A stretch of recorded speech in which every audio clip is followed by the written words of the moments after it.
Hello, farmers. We are here to tell you today about the Local Food for Schools Incentive Program. I'm Shannon with Put Local on Your Tray Yukon Extension, and I'm here with Serena from the Department of Ag.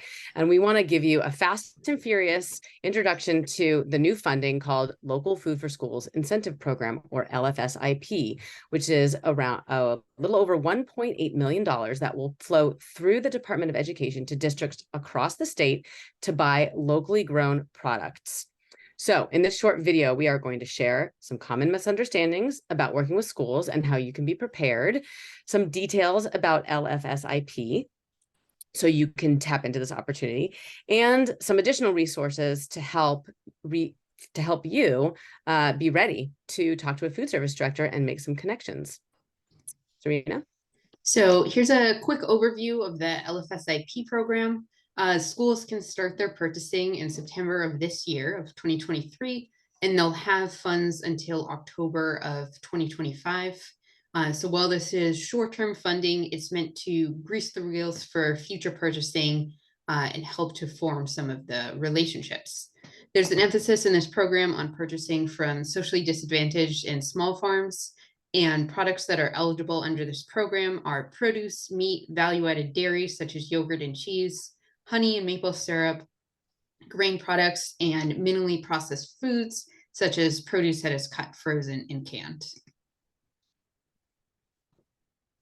All right. So this funding takes the financial risk off schools to bring product into their kitchens, and locally grown is actually in demand by schools and the community. So 5 common challenges farmers have faced in the past and how to get around it. So purchases lower than $10,000 per purchase or per invoice are called a micro purchase. Now, this means a purchase can be made with no bid and no contract. Each district can lower that threshold, that micro purchase threshold. So in Connecticut, it's about $2,000 to $3,000 per invoice for a school to make a direct purchase without a bid or a contract. Pricing, number 2. Pricing is important conversation. It's part of relationship building, but schools will often pay your best lowest price, especially when you have bumper crops you need to move and you want to take advantage of when you really have a lot of product. So this is just part of the conversations, but schools are willing to pay. 3, food safety. Food safety certifications are not required by federal or state entities. School districts and contract management companies can require them. However, when you're making these micro purchases, often what they want is to know that you have food safety literacy, right? You're able to talk about what you're doing on your farm, what are your best practices about what you do to keep your food, your pre and post harvest handling safe. It's important, and there's more resources at the end of this that we'll share for you to get prepared for that. Number 4, schools have kitchens. There's central kitchens. There's decentralized kitchens. We've seen fully staffed people chopping vegetables in school kitchens. So while often the limitation is staffing to process fresh fruits and vegetables, there is a lot of scratch cooking actually going on in schools, along with heat and serve. And number 5, often you might think, well, I'm too small to sell to a school. Schools are buying in all kinds of volume. It's not one size fits all. Schools will buy 20 to 100 pounds for a taste test, to menu to something special or for a special event. So dive into those conversations, because just if you're a small farm or an urban grower doesn't mean that you're sized out. So what should you know as a farmer to be able to access the school market? You should be able and willing to discuss and be open to delivery. Do you have a minimum delivery amount? How could you coordinate pickup? Are you already going into town for a farmer's market or a CSA drop? Be responsive to the school's needs for a good quality product. Just to have a conversation. They're less picky than you might think, but they do need to be assured that you want to deliver a good quality product and that you can have that conversation about food safety and your best practices. You have to have the ability to invoice the buyer and not receive payment on demand. Schools are reliable buyers. You just become a vendor with their system. It's usually not that complex of a process, and you're good to go. You have to have appropriate insurance, which I imagine most of you have if you're already selling at farmers markets. And you have to have infrastructure and some resources for, again, that safe pre and post harvest handling, decent wash station, and, boxes or bins, something that bags, something that you work out with the school about how they want to receive the product. All right. So you're almost ready to go. So I'm going to tell you about some resources and next steps that you can take to take advantage of this program. So first stop should be this website that Put Local on Your Tray put together. This will be kind of the hub for all of the resources, and we will visit it in a moment.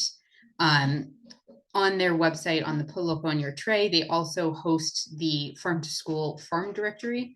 And so this is a great resource to add yourself up there, and school food directors are able to see that you've indicated your interest in working with producers and kind of a little bit about your farm. You'll also get added to the Farm to School Marketplace listserv, where you can post product that you have if you're interested for directors to reach out to you that way. And always would love to hear from you if you need any assistance in getting started working with schools, or if you feel like you need some equipment for making sure that you have some safe pre and post harvesting practices in place. And also would love to have a conversation with you if you think you want to work with a food hub or aggregator to help move your product to schools. So on this page next, we'll visit kind of this main list that you would see of list of directors. So this was a list that we've put together, and you can find this on the Put Local on Your Tray website. It's each district that's participating. Here is their initial amount that they're receiving. There'll be 2 rounds. And here's the school food service director that you can reach out to and kind of start the conversation. On the Put Local on Your Tray website, there's also a handy email outreach template that you can use and customize it to make that initial outreach. And then the last resource that I want to show you is if you visit this is the Put Local on Your Tray farm resource website. You can scroll down and see everything here. And then also in this upper left-hand corner, you'll see the farm directory. So this is what the directory looks like, and it is a really great way for directors to get connected with you. You just click on this button up here and list your farm. It will be a Google form that you fill out. So also on the website, you'll have our contact information, both myself and Shannon, and would love to hear from you, both if you need any help or assistance, and also if you make a successful relationship with with the school, we would love to hear about it and help celebrate. Thanks all for listening.